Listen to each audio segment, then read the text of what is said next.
Hola a todos, soy yo editando un nuevo video para ustedes. Disfruten mirándolo y espero que aprendan una lección importante de esta historia.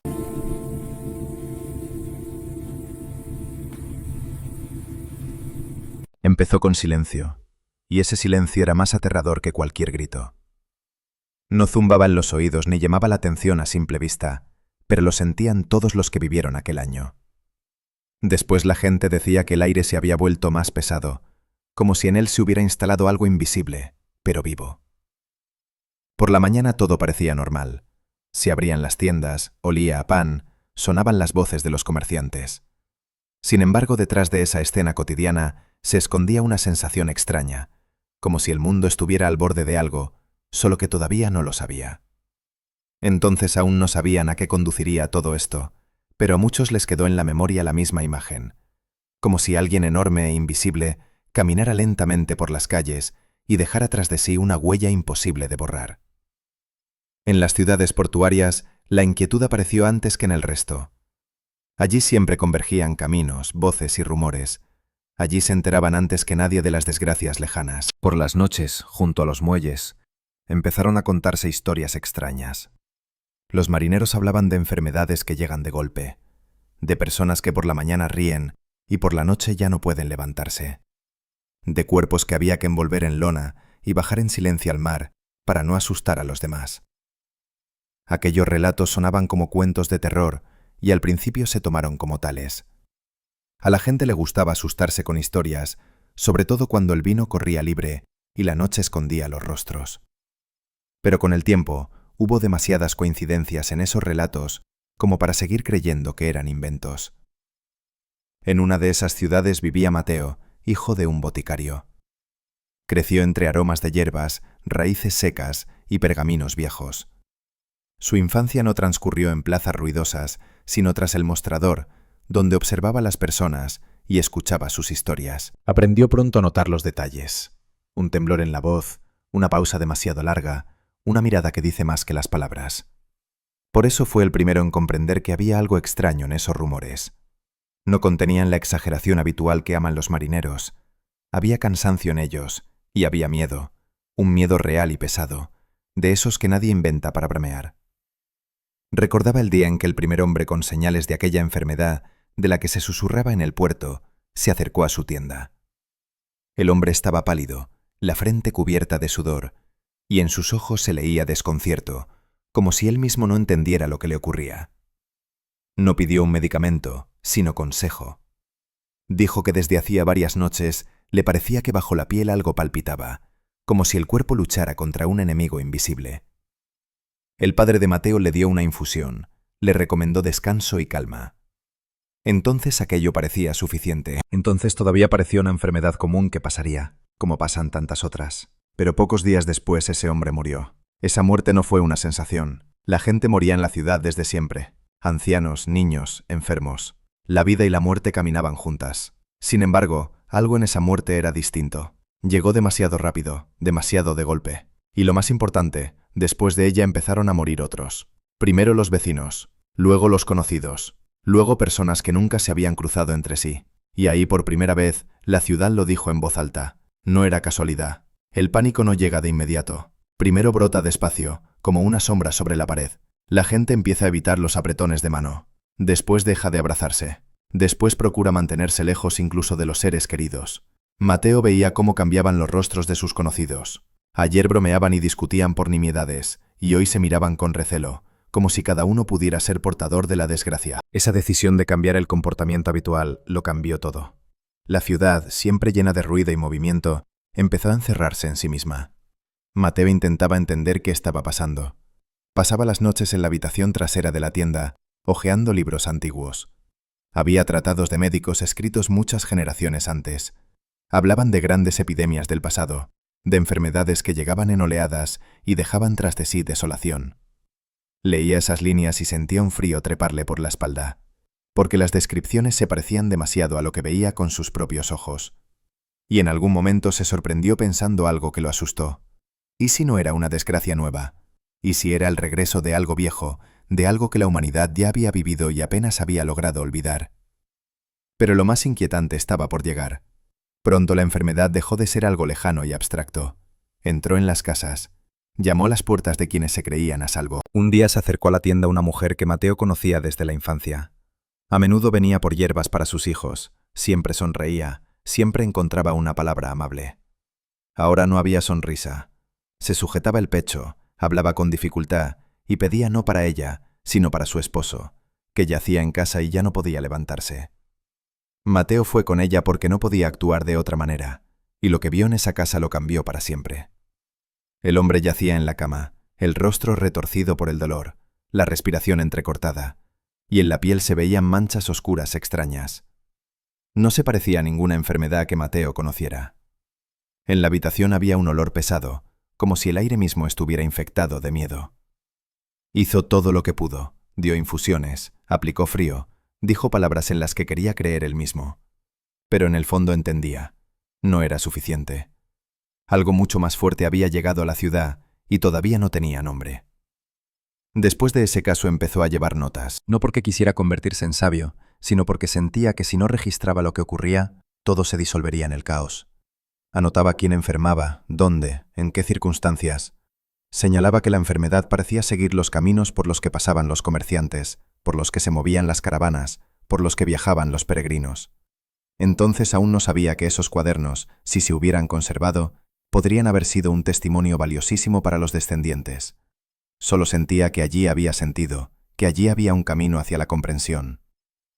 Mientras tanto, la ciudad cambiaba. En las calles aparecieron personas con capas largas y máscaras. Se llamaban servidores de la salud, pero parecían más bien fantasmas. Su aparición siempre significaba que en alguna parte la muerte estaba cerca.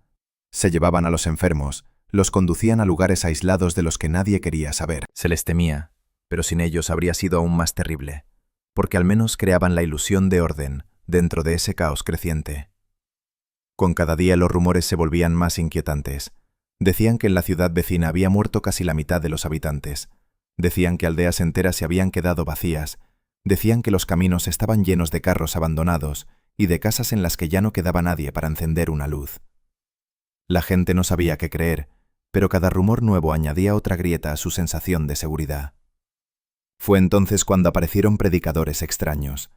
Afirmaban que conocían la causa de la desgracia.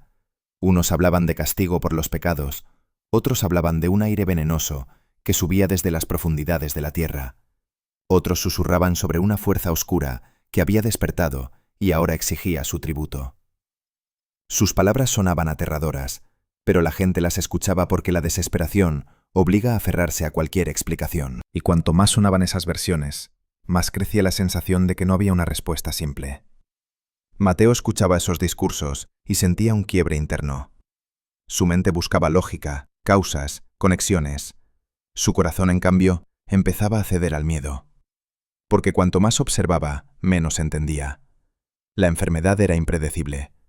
Podía caer sobre una casa y dejar intacta la de al lado. Podía llevarse a un joven y perdonar a un anciano. Podía desaparecer por un tiempo y luego regresar con más fuerza. Entonces pensó por primera vez: ¿y si no estamos ante una simple enfermedad, sino ante algo que se comporta como si tuviera voluntad propia? Esa idea era la que más lo asustaba. Una noche, tarde, cuando la tienda ya estaba cerrada, llamaron a su puerta. Detrás estaba un anciano al que Mateo conocía como antiguo monje. Era un hombre que rara vez hablaba con la gente, prefería el silencio y la soledad. Pero esa vez sus ojos estaban llenos de inquietud. Dijo solo una frase que se clavó en la memoria de Mateo para siempre. Esto ya ocurrió, y siempre llega por una razón. Luego se dio la vuelta y se fue, sin explicar nada más. Esas palabras se convirtieron para Mateo en un nuevo enigma. ¿Qué significaba que ya había ocurrido? ¿Qué significaba que siempre llega por una razón? Intentó encontrar al anciano, hablar con él, saber más, pero el hombre pareció disolverse. Entonces Mateo comprendió que alrededor de esta enfermedad había demasiados misterios, demasiadas coincidencias extrañas, demasiadas medias palabras. Y cuanto más se hundía en sus observaciones, más sentía que lo esperaba no solo una respuesta, sino un descubrimiento que podía ser más aterrador que la enfermedad misma.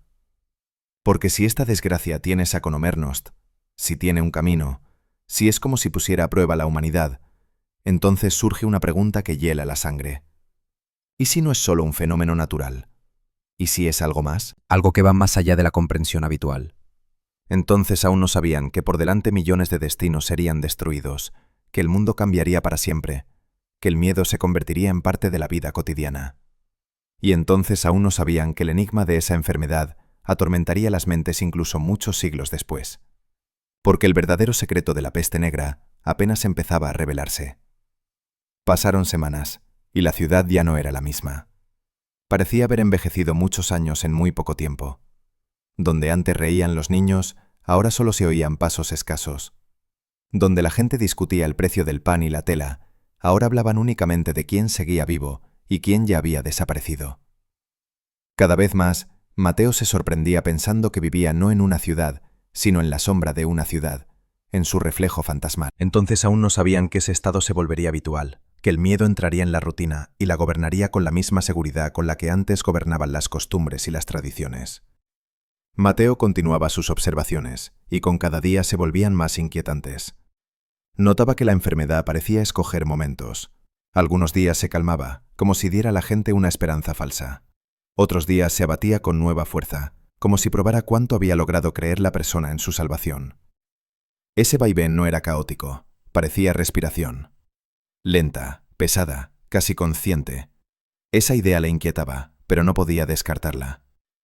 Un día llegó a verle una joven llamada Lucrecia. Era hija de un comerciante, culta, inteligente, con mirada clara y una determinación silenciosa. Mateo la conocía desde hacía tiempo, pero nunca había visto tanta angustia en sus ojos. Contó que en su casa los sirvientes habían empezado a enfermar, que su padre se había encerrado en una habitación y no dejaba entrar a nadie, que su madre rezaba día y noche, como si intentara convencer al destino.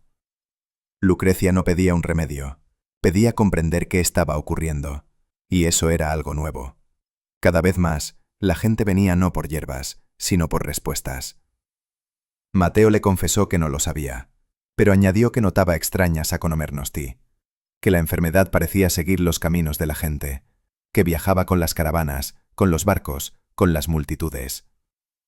Lucrecia lo escuchó con mucha atención y en un momento dijo algo que lo dejó impactado. Dijo que su padre había visto algo parecido muchos años atrás, en una ciudad lejana a la que viajaba por negocios. Entonces lo llamaban simplemente la gran enfermedad. Entonces murieron muchísimas personas. Entonces la ciudad quedó casi completamente vacía. Y después, con los años, todo se repitió en otro lugar. Esa confesión se convirtió para Mateo en otro eslabón inquietante de la cadena. Entonces no era una catástrofe única. Entonces no era casualidad. Entonces existía un patrón que todavía nadie lograba ver por completo. Pero lo más terrible estaba por llegar. Una noche Mateo tuvo un sueño. Vio una sombra enorme que cubría las ciudades como un manto negro. Vio caminos por los que se movían corrientes interminables de personas, y esa sombra avanzaba con ellas. Vio cómo la gente intentaba huir, pero cuanto más rápido huían, más rápido la sombra los alcanzaba. Al despertar tardó mucho en recuperarse, porque ese sueño se parecía demasiado a la realidad. Comprendió que el miedo ya no había entrado solo en la ciudad, sino también en su propia conciencia. A la mañana siguiente, decidió hacer algo que antes le daba temor. Fue a la biblioteca del monasterio, donde se guardaban los libros más antiguos. Los monjes no dejaban entrar de buena gana a extraños, pero Mateo conocía a uno de ellos, el hermano Tomás, un hombre tranquilo pero curioso. Tomás también notaba lo que ocurría alrededor, y lo asustaba lo mismo. Aceptó ayudarlo. En esa biblioteca Mateo pasó largas horas. Leyó crónicas escritas muchos siglos antes, y en ellas, una y otra vez, encontraba menciones a una gran oscuridad, a mares llenos de cuerpos muertos, a ciudades donde encendían hogueras no para fiestas, sino para limpiar el aire. Veía descripciones de los mismos síntomas, los mismos miedos, los mismos intentos de explicar lo inexplicable. La gente de otros tiempos hablaba de la ira del cielo, de demonios, del aliento venenoso de la tierra. Pero entre líneas Mateo veía algo más. Veía repetición. Entonces aún no sabían a qué conduciría todo esto, pero justo en ese momento en la mente de Mateo nació una idea que cambió por completo su manera de ver el mundo. Si desgracias así ocurrían una y otra vez, si llegaban en oleadas, si seguían el movimiento de la gente, entonces no era una calamidad sluchaina. Entonces la humanidad misma llevaba esa amenaza consigo. Y esa idea era aterradora, porque significaba: el enemigo no está afuera, el enemigo está entre ellos. Lo compartió con Lucrecia. Ella lo escuchó, y en su rostro no había escepticismo. Había comprensión. Dijo que su padre sospechaba algo parecido desde hacía tiempo, que había visto cómo las enfermedades llegaban a los lugares donde se cruzaban las rutas comerciales, que había visto cómo las ciudades aisladas del mundo quedaban intactas mientras a su alrededor todo se derrumbaba. Esa confesión le dio a Mateo una certeza más de que avanzaba en la dirección correcta, pero al mismo tiempo crecía el miedo. Porque si eso era verdad, ¿cómo detener algo que se transmite a través de la propia vida de la sociedad? Mientras tanto, en la ciudad comenzaron a ocurrir cosas aún más extrañas. Aparecieron personas que afirmaban poder predecir dónde surgiría la enfermedad después. Y a veces sus predicciones se cumplían. Decían que sentían su acercamiento, que veían señales, que escuchaban advertencias. Unos los consideraban locos, otros los consideraban profetas. Mateo, en cambio, veía en ello otra prueba inquietante. La gente empezaba a notar patrones, aunque no pudiera explicarlos. Un día el mismo anciano, el antiguo monje, volvió a visitarlo. Su rostro estaba aún más consumido, su voz aún más baja. Dijo que en escritos viejos había visto una mención. La gran enfermedad siempre aparece allí donde las personas pierden la medida, donde las ciudades se vuelven demasiado densas, donde el comercio se hace demasiado intenso, donde la gente se siente demasiado segura de estar a salvo. El anciano dijo que la enfermedad parecía poner a prueba la soberbia de la humanidad. Sus palabras no sonaron como un sermón religioso, sino como una observación sombría. Mateo pensó mucho en eso. Comprendía que quizá la verdad estaba en algún punto entre el conocimiento y aquello que la gente llama destino. Tal vez era realmente una enfermedad que pasaba de persona a persona, pero quizá, en la forma en que se expandía, en la manera en que aparecía en momentos clave, había algo que superaba una explicación simple. Y precisamente eso la volvía tan aterradora. Pero lo más terrible estaba por llegar. En algún momento la enfermedad comenzó a retirarse. Ocurrió tan de repente como había comenzado. Al principio la gente no lo creyó. Esperaban un nuevo golpe, un nuevo brote. Pero los días pasaban y los casos nuevos eran cada vez menos. La ciudad empezó a respirar. La gente volvió con cautela a las calles. Las tiendas abrieron. Los niños volvieron a jugar. Era como regresar después de una noche interminable. Sin embargo, la alegría estaba mezclada con algo distinto, con desconfianza, con una pregunta que flotaba en el aire. ¿Por qué se detuvo? Mateo entendía que no era el final. Había visto unas crónicas que calamidades así llegan en oleadas, que pueden desaparecer durante años y luego volver. Esa idea no le daba paz. Empezó a hablar con la gente, a convencerlos de que no olvidaran, de que no creyeran que todo había terminado para siempre. Decía que había que estar más atentos, que había que construir las ciudades de otro modo, que había que tratar de manera diferente la limpieza, la densidad, la cercanía. Algunos lo escuchaban, la mayoría prefería olvidar, porque a la gente le resulta más fácil creer que la pesadilla terminó que vivir con la idea de que puede regresar. Lucrecia se marchó con su familia a un lugar más tranquilo. Antes de irse, le dijo a Mateo que sus pensamientos eran importantes y que debían conservarse. Le pidió que siguiera escribiendo, que siguiera observando, que siguiera buscando respuestas. Mateo comprendió entonces que ese era su camino. No salvar a todos, porque era imposible, sino dejar un entendimiento que algún día pudiera ayudar a otros. Pasaron los años. La ciudad se reconstruyó, pero nunca volvió a ser la misma. La gente se volvió más cauta. En sus miradas apareció algo nuevo, algo que antes no existía. El recuerdo de la peste negra, como empezaron a llamarla, quedó en cada casa, en cada familia, en cada corazón. Y junto a ese recuerdo, quedó una pregunta que no desapareció y no desaparecerá jamás. ¿Qué fue aquello en realidad? ¿Fue solo una enfermedad que llegó y se fue, como llegan y se van muchas desgracias? ¿O fue algo más, algo que refleja la vulnerabilidad del mundo humano, su fragilidad, su dependencia de vínculos finos, casi invisibles? Mateo no encontró una respuesta definitiva, pero comprendió lo principal. Comprendió que el peligro no siempre llega como un enemigo desde afuera. A veces nace dentro de la propia sociedad, en su impulso de crecer, de amontonarse, de moverse sin detenerse. Y ese fue el descubrimiento más inquietante. La historia de la peste negra se convirtió para la humanidad en una lección que no debe olvidarse. Mostró que incluso la civilización más poderosa puede quedar indefensa ante lo que el ojo no ve. Mostró que el miedo puede destruir casi tanto como la propia enfermedad. Y mostró que el conocimiento, la observación y la memoria pueden ser el único escudo contra la repetición de la catástrofe. Cuando Mateo envejeció, sus cuadernos ya estaban llenos. Los miraba y entendía que eso era todo lo que podía dejar. No la verdad, porque la verdad era demasiado compleja, sino un camino hacia la comprensión. Y quizá eso bastaba. Porque el gran enigma de la peste negra no estaba solo en qué la causó. Estaba en lo que la humanidad aprendió sobre sí misma gracias a esa tragedia. Aprendió cuán vulnerable es, cuán conectada está, cuánto depende su futuro de si será capaz de recordar las lecciones del pasado. Y mientras la gente recuerde esta historia, mientras se pregunte si fue solo una bacteria o algo más siniestro, mientras busque respuestas en lugar de limitarse a temer, la humanidad tendrá una oportunidad. La oportunidad de no vencer todas las desgracias, pero al menos de no encontrarlas a ciegas. Porque la oscuridad más terrible no es la que llega desde afuera. La oscuridad más terrible es la que nace cuando las personas dejan de hacerse preguntas.